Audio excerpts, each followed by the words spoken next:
Comencemos. Con respecto al flujo externo, el objeto está completamente rodeado, como ya les he dicho antes. Si leo textuales para explicarles lo que está aquí, cuando el fluido se mueve sobre un cuerpo sólido, ejerce fuerzas tanto normales como paralelas a la superficie a lo largo de su superficie exterior. Esto se conoce en mecánica de fluidos como interacción cuerpo-fluido. Para que ustedes entiendan mejor, siempre van a tener en estas situaciones una sumatoria de fuerzas en todas las direcciones, pero se reúnen en dos fuerzas gordas, por llamarlo así, resultantes, que son fuerzas de presión y fuerzas paralelas al movimiento, digamos que paralelas a la velocidad con que impacta el cuerpo o con que lo rodea. Estamos interesados en esa resultante porque digamos que estas agujitas imaginarias de presión, que son ciertas y que está expuesto el cuerpo cuando el fluido lo rodea, no la podemos determinar o no interesa mucho la distribución, sino efectivamente la resultante de esas fuerzas. La componente de las fuerzas de presión y de cizallamiento se llaman así. Una, la que está paralela o la que está haciendo, digamos, sí, paralela a la velocidad del fluido, pues esta se le llama fuerza de arrastre. A la resultante de todas las fuerzas normales se le llama sustentación. Lo que ustedes ven aquí en el esquema del libro es una letra L y otra letra D. También en los libros pueden conocerse como sustentación y arrastre, pero en inglés, lift and drag. Yo voy a respetar estos subíndices de ahora en adelante para que ustedes sepan cómo se analiza, qué cambia de todo esto. Entonces seguimos. Para el análisis de estos cuerpos, fíjense bien en este ejemplo. El avión es el que está circulando, en realidad es el que lleva velocidad. El aire está en reposo. Para efectos de cálculo, nosotros siempre vamos a suponer que es al revés, es decir, el fluido es el que está rodeando al objeto y el que está en velocidad. Esta situación va a ser importante en algún momento ya al final de este último parcial, porque ustedes tienen que saber que si la situación es esta, siempre vamos a asumir que es el cuerpo el que rodea con cierta velocidad al objeto sólido, aunque este sea el que se esté moviendo. De aquí la viñeta. El análisis se hace sobre la base de un fluido que circula en torno a un cuerpo estacionario. Lo segundo es que sí, trabajamos con correlaciones experimentales. Ya les he dicho que a veces no es tan fácil, a veces el fenómeno es muy difícil y todavía no hay ecuaciones que lo describan a perfección. Pero dentro de un experimento, sacando un buen número de análisis dimensional, me refiero a grupos pi, a través del análisis dimensional podemos llegar a deducir ciertos números que ya junto a los experimentos se unen para que ustedes tengan una correlación que sí sirve. Algo así como que primero saco el grupo dimensional, luego pruebo en mis experimentos cómo me sirve y luego saco una correlación. Una correlación no es más que sacar una tendencia o una ecuación de una variable dependiente con respecto a otras. Digamos que hay varias herramientas para eso. En su lugar, como nosotros no tenemos, discúlpenme, voy a seguir con la idea de las viñetas. Lo que pasa es que admití personas y ya se me fue el mouse. La resultante de las fuerzas de presión y de corte, esto ya está dicho para que se vayan acostumbrando. Una es paralela, o digamos que va haciendo fricción en el cuerpo o la superficie de forma paralela al movimiento, y esta se llama arrastre. La otra, la que va en dirección normal, que es las fuerzas de presión, pues entonces, y fíjense bien dónde apuntan las flechitas, lo que les decía, ¿no? Las flechitas de presión siempre apuntan comprimiendo a nuestro elemento, pero hay una resultante que llamamos fuerza de sustentación y fuerza de arrastre.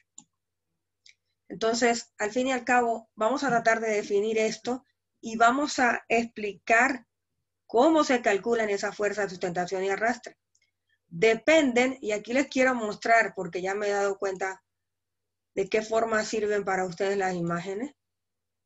Fíjense bien en estos ejemplos, y espero que ya yo esté ahorita en internet. No es lo mismo, qué rico, ¿verdad? Caminar Sí, disfrutando de los beneficios de un paisaje hermoso en una playa, pero no es lo mismo caminar en el aire que dentro de la playa. Quiero que tengan esto en su mente, por favor. Miren estos ejemplos. No es lo mismo estar dentro del agua moviéndose que de esta forma. ¿Cuál es la diferencia?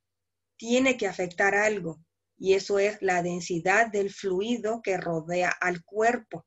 En este caso es aire, en este caso es agua, en el otro drástico. ¿Cuánto hay de diferencia? Nada más y nada menos que 3 órdenes de magnitud.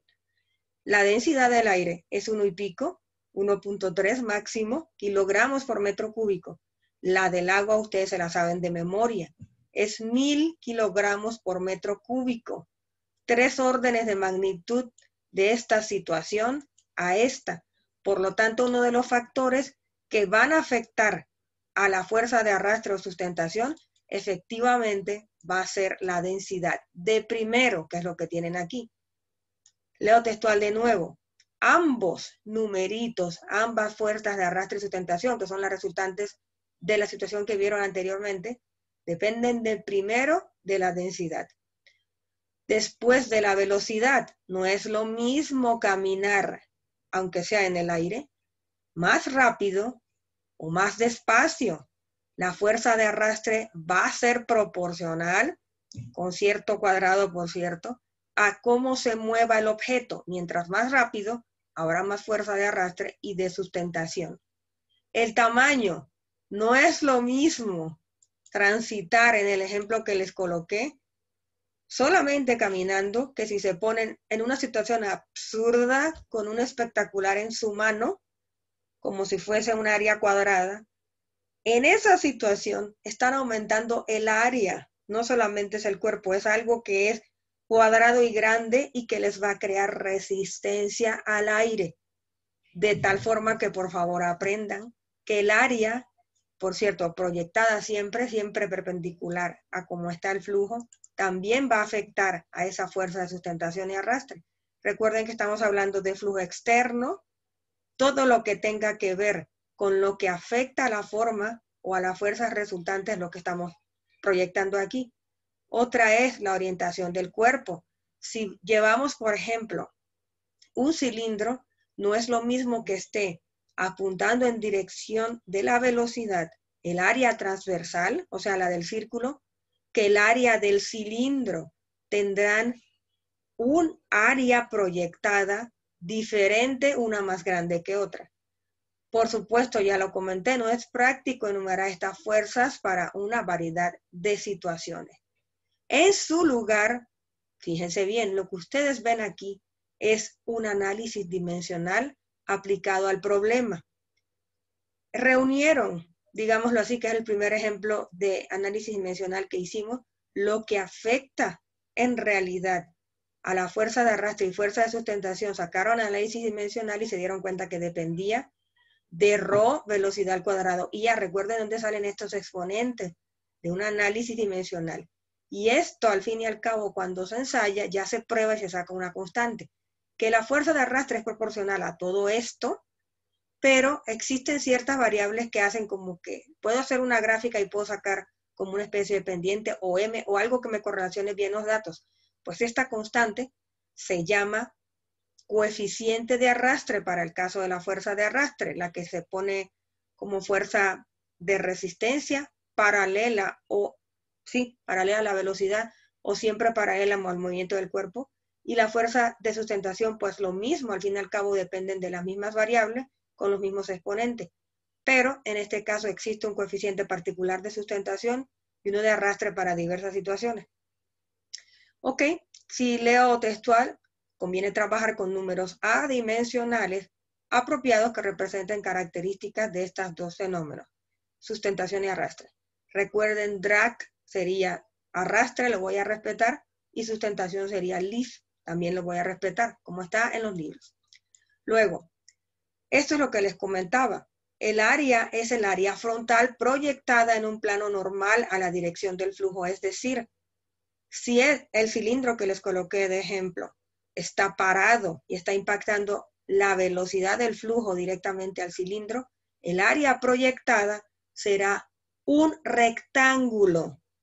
Pero si está de otra forma, digamos que la velocidad perpendicular al área del círculo, eso es también posible, y el área proyectada en ese caso es simplemente la del círculo, pi cuarto del diámetro al cuadrado. Entonces este es el ejemplo que les estoy poniendo. Vamos a ver qué otra cosa tengo que saber. Primero ya les anuncio, estas dos ecuaciones son la base de cálculo de todos los ejercicios que van a ver en esta clase, en este último tramo. ¿Qué más tienen que saber? Cuando un cuerpo se mueve, se deja caer o se lanza en el aire, puede tener la velocidad, en ese caso, dos direcciones. De todas maneras, en el caso de que esté cayendo, se proyecta aquí. Cuando un cuerpo cae, desarrolla en cierta fotografía, en cierto instante de tiempo, un equilibrio de fuerzas. Cuando las fuerzas que intervienen en este movimiento están equilibradas, la velocidad que lleva en ese momento el cuerpo se llama velocidad terminal. Cuando todo está en equilibrio, nosotros vamos a estudiar exclusivamente cuando esas fuerzas están en equilibrio, cuál es esa velocidad terminal. Para que no se me escape nada, les leo textual lo que puede decir aquí. El cuerpo se deja caer en cualquier superficie. Ya recuerden que esto importa muchísimo, es la densidad del fluido, bien sea la atmósfera o en un cuerpo líquido, se acelera bajo la influencia de su peso, esta componente que está aquí. El movimiento es resistido, fíjense bien las palabras. La fuerza de arrastre es una fuerza de resistencia siempre opuesta al movimiento, como si fuera la fuerza de fricción, pero en flujo externo. Ahora, como la velocidad del cuerpo va aumentando, también lo hace la fuerza de arrastre. ¿Por qué? ¿Cómo es eso tan obvio? Porque nosotros tenemos un numerito que ya está comprobado y que dice que efectivamente ese arrastre, si yo lo despejo, fíjense bien, todo esto pasa a multiplicar, va con la velocidad. Si la velocidad aumenta, esto también. Recuerden, despéjenlo imaginariamente de aquí, van a tener FD igual a CD, un medio de ρ, B cuadrado, área. Si el área aumenta, va a aumentar también el componente de estas dos fuerzas. Eso es para que no sea tan obvio simplemente leer sin explicación. Ok. Esto continúa. Va a continuar ese aumento, disminución de fuerzas o disminución de aumento de velocidad hasta que la neta, es decir, que actúa sobre el cuerpo, que podrán actuar sobre el cuerpo, además del peso y además de una fuerza que se resiste al movimiento.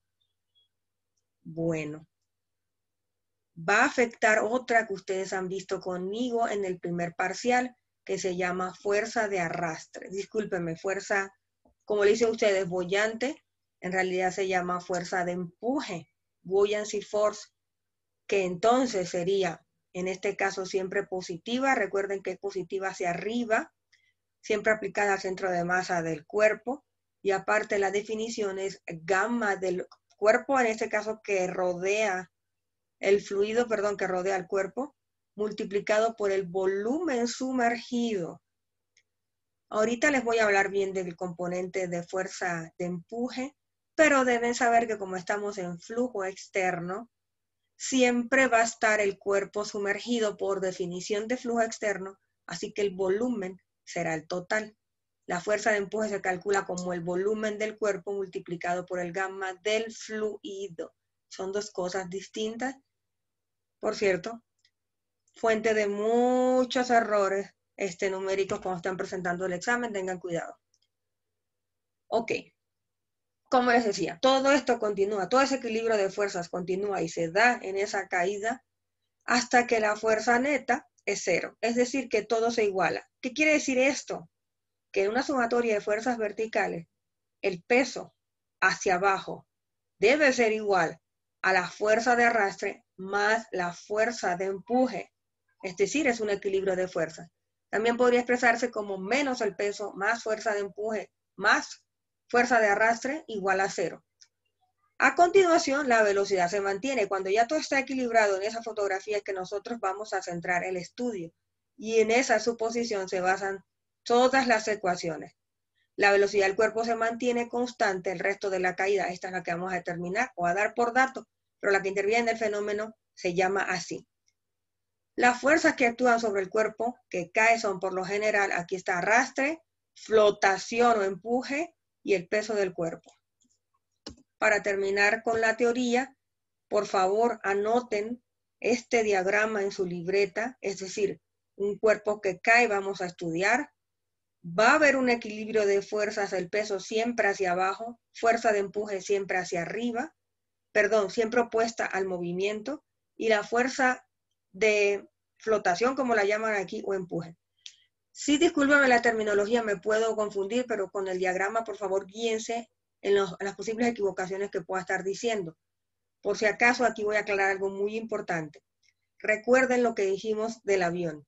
En este caso, la esfera va hacia abajo, se opone una fuerza de arrastre, siempre opuesta al movimiento, repito, como si fuera la fuerza de fricción, pero la dirección de esta fuerza, en realidad, la da.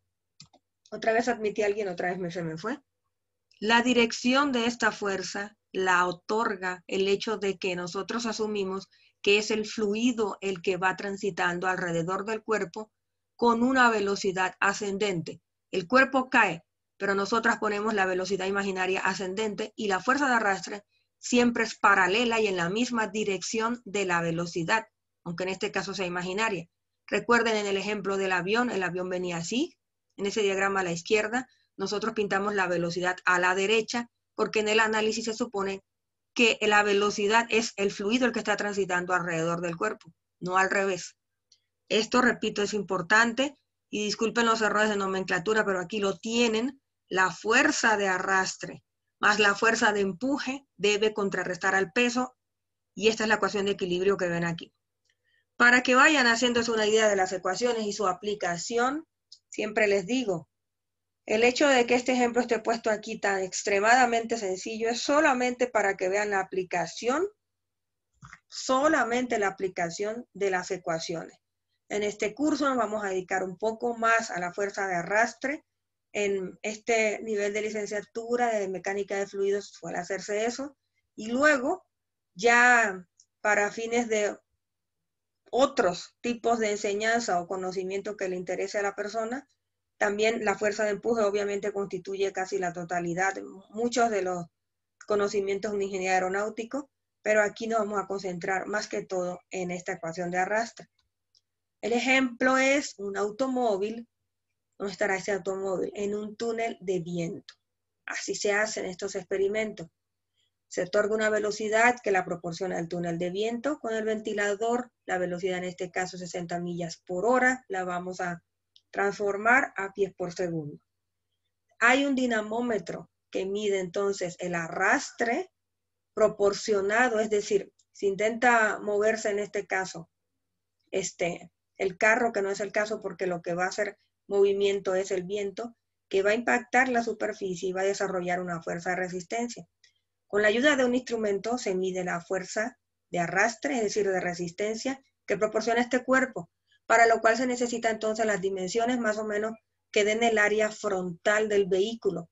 Frontal porque el experimento se está haciendo de esa forma. Imagínense que lo ponga al revés, un caso imaginario absurdo. Entonces yo mido el arrastre, pero por aquí, ¿no? Y tendría que ser esta área descrita por esta parte del vehículo. No es el caso, vamos con el área frontal nada más. ¿Cómo se determina allí? Por cierto, ¿qué es lo que quiero? En estos experimentos se determina el coeficiente de arrastre de un vehículo en particular.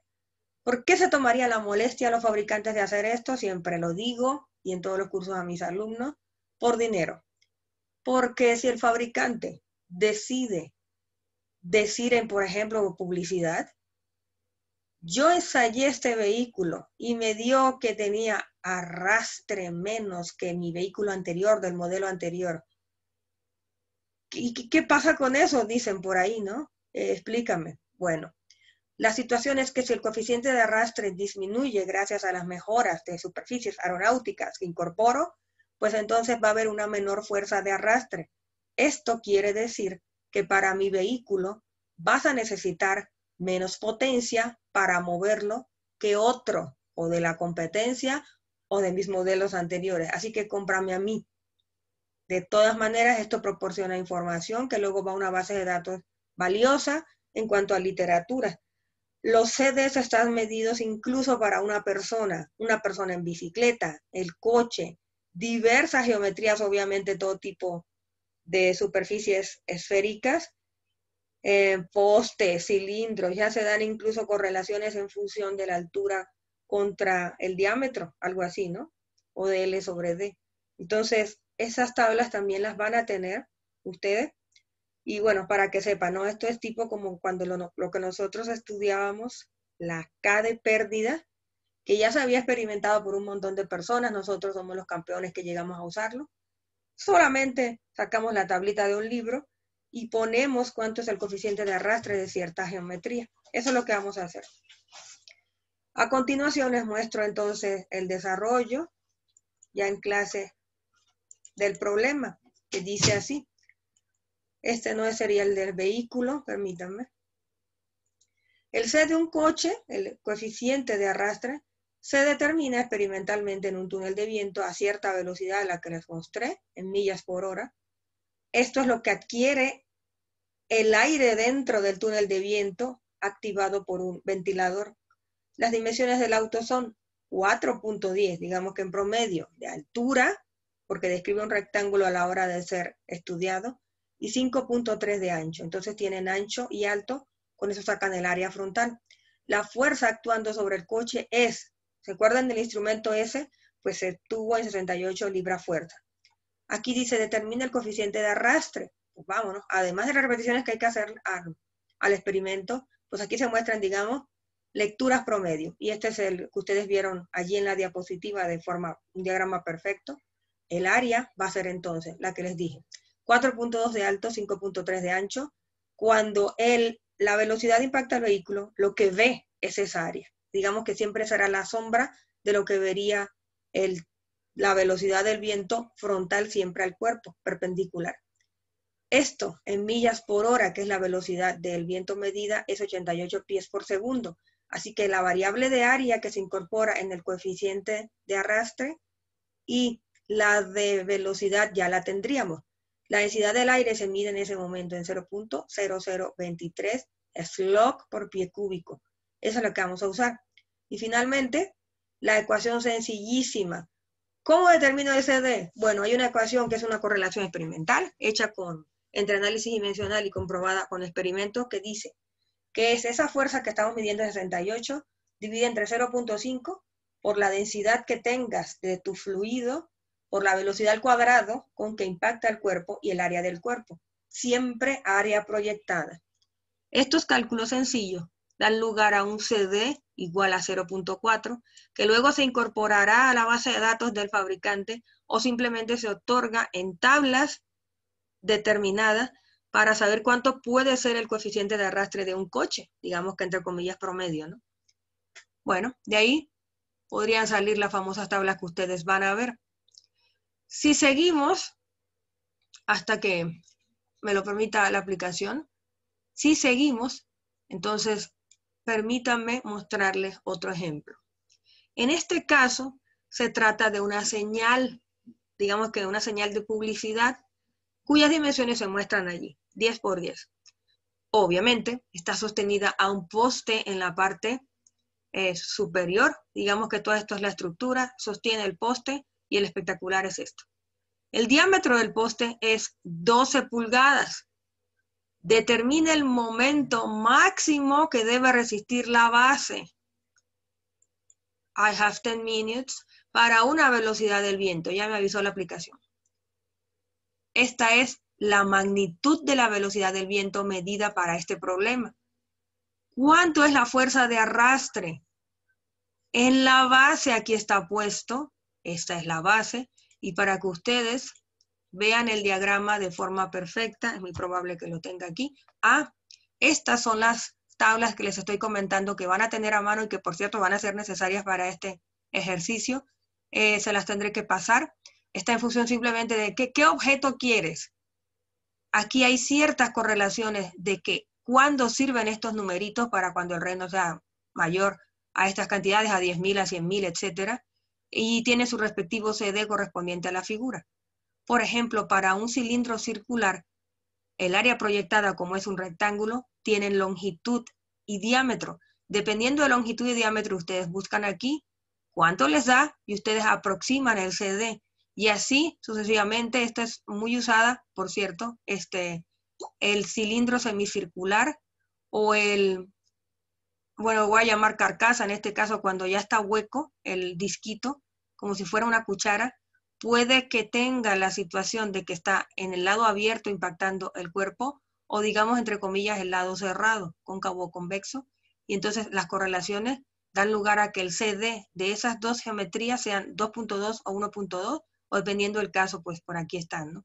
Y para una esfera es un caso muy particular que yo les voy a explicar, porque tiene varias correlaciones dependiendo de ciertas cosas, del número de Reynolds sobre todo, pero que en general, si es muy pequeñito, hasta se puede aproximar con buena incertidumbre a una ecuación más sencilla. Y también hay preparados diversos valores de CD que se leen en la ordenada para diversos valores del Reynolds cuando la geometría estudiada es una esfera o es un cilindro. Entonces aquí no hay más que buscar el Reynolds, buscar qué tipo de geometría es y llevárselo hasta acá para buscar el CD como si fuera, fíjense, el coeficiente de fricción. En la parte izquierda se muestra el CD, ustedes entran con Reynolds, tocan la superficie, por ejemplo, si es una esfera, aquí me quedo, y en este caso puede 0.4 o 0.5, por ahí podría ir. La que ustedes están viendo es esta, una señal con un poste. La señal mide 10 pies cuadrados y el poste de altura 60 pies, pero de diámetro mide 12. Entonces aquí lo que se les pide es, ¿cuánto tienes que preparar aquí en material para que esto no se te caiga? ¿Cuánto debes aplicar aquí? Cuando impacte el viento, vas a tener una situación de que aquí hay una fuerza en esta geometría, el cuadrado, y hay otra impactando al poste, o sea que tú no puedes hacer una sola fuerza porque tienes dos geometrías. Haces una para aquí, calculas cuánto es esa. ¿Qué fuerza? ¿Qué me estás diciendo? Pues la fuerza que se opondría o se resiste al movimiento, que es la fuerza de arrastre. La fuerza de arrastre corresponderá a la geometría 1, digamos, o cuadrado, y la otra tendrá que ubicarse en el poste y también hace momentum. ¿Cómo haces momentum? Bueno, la pones en el centro de cada geometría y luego mides la distancia. De aquí será 60 más 5 para la fuerza que impacta en el poste y la otra será 60 medios, que sería por aquí, y esas serían las distancias de momentum. Para poder hallar el momentum, ustedes necesitan entonces simplemente determinar cuánto es la fuerza. Y la ecuación que ustedes están aprendiendo hoy, y la que quiero que se lleve en la mente ya para que empiecen a meterle en su cabeza, es esta, que la fuerza de arrastre consiste o depende de un valor constante que se dé, que se saca de una tabla, o si tengo los datos, lo puedo sacar como el ejemplo anterior del coche, y depende de la densidad, la velocidad y el área. Entonces, mejor la sacamos, empecemos despejando esto. Nos vamos a la solución. En esta, fíjense bien, la ecuación particular que estamos analizando, ahora que vamos a aplicar es esta. ¿Por qué no empezamos? Si esto lo llamamos B, como está aquí puesto en el de la izquierda, este sería la base, aquí voy a hacer momentum. Se supone que si yo me imagino todo el problema, tengo algo así. Si es cuestión de hacerlo bien e imaginarse, la velocidad vendría en este sentido, impactando en toda la superficie y de forma perpendicular a esta geometría. De todo esto se va a generar obviamente fuerza. Ya les dije que no estamos interesados en la distribución de fuerza, sino en una resultante.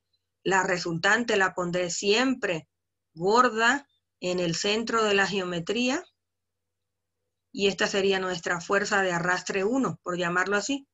La otra impacta también en cada superficie, en cada centímetro cuadrado, pero a nosotras nos interesa la resultante de todas estas fuerzas pequeñitas que van con la velocidad.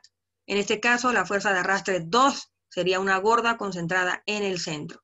Espero que esto lo hayan entendido. ¿Qué vamos a hacer? A determinar f de 1 y f de 2 para poder hacer la ecuación de momentum. ¿Cómo sería la ecuación de momentum? Aquí en la base tienes una fuerza impactando en el centro, multiplicas por la distancia perpendicular. Esto es una definición que hemos hecho hasta el cansancio, y esto te daría tu momentum 1, por ejemplo. ¿Cómo le pones el signo? Bueno, pues si yo asumo que positivo es con el reloj, esta fuerza por esta distancia la hace girar de esta forma, o sea que va con mi sentido positivo. Y esta también. Simplemente estoy calculando el momento total que ocasionaría la fuerza debida al fluido.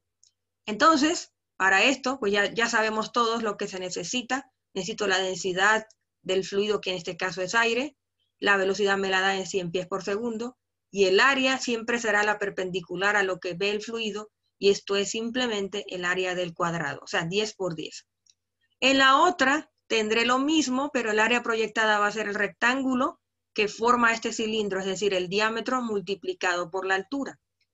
¿Qué más necesito? Bueno, para poder hacer la definición de cada fuerza, vamos a despejarla de aquí. Esto sería C de 1 por 1/2 de ρ, velocidad al cuadrado por área. La velocidad no es ni 1 ni 2 porque es la misma, la dejan así. Y el área sí sería 1 y 2. Entonces, la explicación de su compañera, se separan porque tiene geometría diferente. F de 1 sería esto, ecuación general para ambas y particular para cada una. Fíjense bien que el área y la velocidad, el área esta corresponde al cuadradito, esto sería la densidad del aire y esta sería la velocidad al cuadrado.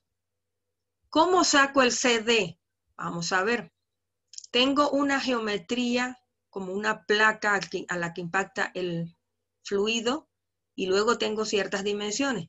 Vamos a ver qué información me proporciona lo que tenía antes, que era esta tabla que yo espero que estén viendo bien.